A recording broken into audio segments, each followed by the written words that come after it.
განხდების ამეკოპებო, როგორც იქნა დაგიბრუნდით ამდენდღიანი პაუზის შემდეგ, ერთი წუთით აი ამაცაც ჩავთავ. ani აღარ ჩამწერია ვიდეო და მინდა რომ დღეს ჩავწერე, იმიტომ რომ ჩემს ქმარშვილს ძინავს, მე დრო მაქვს გარეთ წვიმს, საშინელი წვიმაა და სამსახურიდან დაგვესვენეს. და დღეს გადავწყვიტე აი ეს მაკიაჟი რომ გავაკეთოთ და ესეთია რაღაცნაირი, რომ შევხედე მომეწონა ეგრევე და მეთქი why not? ხო და დავიწყოთ. ხოჭერს როგორც იქნა ვიპოვე აქ ზიაიას კრემი, goat milk day cream. და ძალიან მომწონს. საქართველოში ზიაიას სხვათა შორის ძალიან მომწონს ზიაია. და რატომღაც ბევრი არ ანიჭებს უპირატესობას ან არ ამბობს, შეიძლება ყიდულობენ, მაგრამ არ ამბობენ. არ ვიცი, მაგრამ მე ზიაია ძალიან მომწონს. თუ რა ჩამოვალ საქართველოში, რა თქმა უნდა, კიდე შევიდნენ, იმიტომ რომ აქ ზიაია მხოლოდ ეს ვნახე.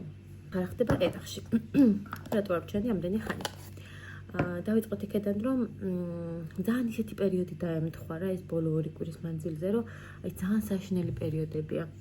გებწევით, ბარგი ჩალაგებული მაქვს, მეთქი რამე რო დაიწყოს, ეგრევე გავარდებით მე და ჩემი ქმარშვილი ერაყიდან, მაგრამ სადღარბი ხარ საქართველოს ჩვენ არ ვიღებს, ჩვენ რა ჩემ ქმარს არ იღებს.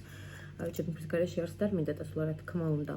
და სადღაც წახვიდე, ერთად ვერ წახვალ, ერთად ვერ გაიქცევი. ჩემ მეუღლე წამიყვანა მოლში 1 კვირის წინ.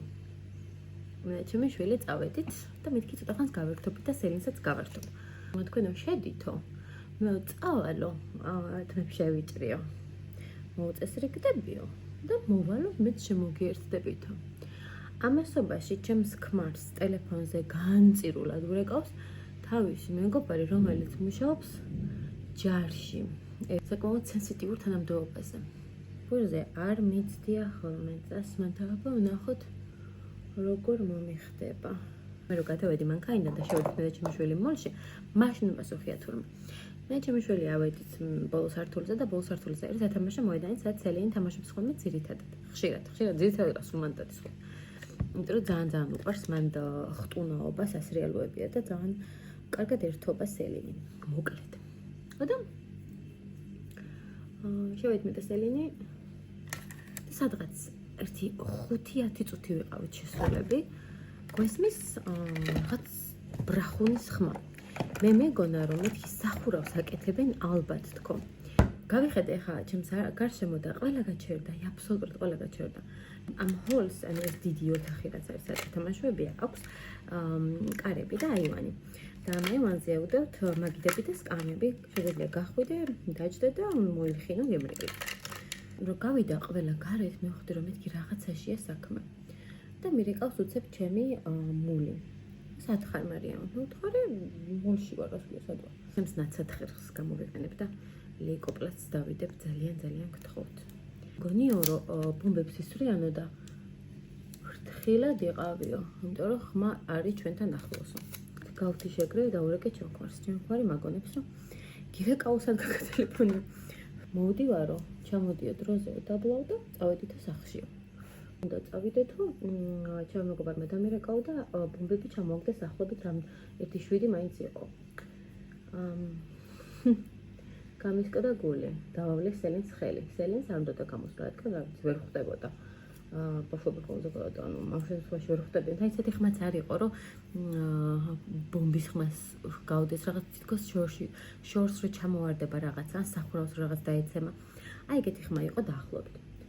ყველაზე სასაცილო ის იყო რაღაც ნაწილი ხალხის გამოვიდა მოლიდან. მაგრამ ნაწილი კიდე აგრძელებდა ვაჭრობას, ანუ ეს ხო ჩამოვარდა ბომბი. ანუ ვითომ საკარაფერი გააგრძელეს. კი რამე ხوار მეშლება, ან მე ხوار ვარ პარალელურ სამყაროში.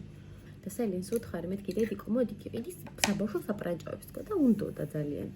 და ვერ მოვაწარე იმ მომენტში საპრანჭოების და თქო მას ურეკავ, მეთქი უცებ ვუყიდი სელინს საბავშვო მაკიაჟს და გამოვალ თქო. რა საბავშვო მაკიაჟის დროზე გამოდი. მეთქი კაი ჯანდაბას და ირო ვეუბნები ამას რომ მეთქი მოიცა ცოტა ხანს ვუყიდი სელინს საპრანჭოებს, საბავშვო მაკიაჟს. კიდე ჩამოაგდეს და მეთქი მაპატია სელინ, შემდეგში გიყიდი. მაღაზიაში რო ვიყავი შესული ამ მაკიაჟის ხალხი ვითომცა არაფერიო ისე აგრძელებდა ვაჭრობას და ძალიან გამიკვირდა, იმიტომ რომ ესეთი რაღაცა პირადად ჩემთვის არის უცხო, ძალიან შეგთ მანქანაში წამოვედით სახში და კიდე ერთი ბომბი ჩამოვარდა გზაში. მე გავიგეთ, რომ თურმე დაუბომბიათ ის ადგილი, რომელიც იყო აი ამ კონკრეტული ჩემი ქმრის მეგობრის ჯარის პუნქტი. ახლა არ შეხებიან საბედნიეროდ. გუშინ წინ იყო თუ რამდენიმე დღის წინ აღარ მახსოვს ზუსტად. აი იმენად გათიშული ვარ, რომ თან პერიოდის მანძილზე მოწამლული ვიყავ, მასალ გამოგიყვებით მე რა მომწამლა და როგორ მომწამლა. ვიყავ მოწამლული და ძალიან გამოვედი მდგომარეობიდან და როგორც იქნა მქონდა შესაძლებლობა, რომ მეთქი სელინს ვეთამაშებდი ცოტა ხანს. სელინს ვეთამაშებდი ბიჭექით და ვთამაშებდით მე და სელინი, ჩემი ქმარი სამსახურში იყო. და სახლი შეირყა. ჩამოვარდა, აი მე როგორ შემეშინდა, თქვენ ვერ წარმოიდგენთ. დავავლე სელინს ხელი. გამოვედი კარით და დავინახე, რომ ყველა არის გამოცვენილი გარეთ, ყველა მეზობელი. ვიქი რა ხდება? შემოვედი სახლში. და ვცდილობ რომ დავწყმარდი და დაურეკო ჩემ ქმარს. მეთქი მოდი მან დაწყმარდი, დაურეკოთ ქმარს და იქნებ ყველაფერი კარგად არის. იმ პროცესში ვარ რომ უკვე ტელეფონი უნდა ავიღო ხელში და დაურეკო ჩემ ქმარს, რომ კიდე ერთი ბომბი ჩამოვარდა და სახლი შეირყა. მე მეგონა რომ ფანჯრები ჩამოიმდროოდა. და ვერეკავ ჩემ ქმარს მეთქი, მალე მოდი ბომბი წვევა, თუ არ გავიქცე, რა ვქნა რა გავაკეთო, არ ვიცი, მალე მოდი. იქნა მოვიდა ჩემი ქმარი მოაღწია და ავედით სახურავზე. სახლის სახურავიდან ოთხივე მხარეს კარგად ჩანს რა ხდება და როგორ ხდება. აღმოაჩინეთ, რომ ჩვენი სახლის უკან არის ქარხანა, რომელიც მგონი არ ფუნქციონირებს. არის ცემენტის და დაეცა მას ორი ბომბი. აი ასე ახლოს პირველად გავიგონე ბომბების ხმა და იმედია ვეღარსოდეს ვეღარ გავიგონებ, იმიტომ რომ იყო საშინელება, სელინსაც ძალიან შეეშინდა. ძალიან დიდი ხმა ქონდა. ეხლა დაგენახებით უფრო უკეთესად. ესე გამოიყურება დღევანდელი ჩემი მაკიაჟი, ძალიან გამეხარებათ შემიფასებთ. დამიწერეთ კომენტარებში როგორ მოგეწონათ. იქი ვეცდები რომ უფრო აქტიურად გავაგრძელო ვიდეოების გადაღება თუ ჯანმრთელობა, ერაყის მდგომარეობა შემიწყობს ხელს. დამიჯერეთ თქვენი თითოეული კომენტარი ძალიან ბევრს ნიშნავს ჩემთვის. ასე რომ გელოდებით.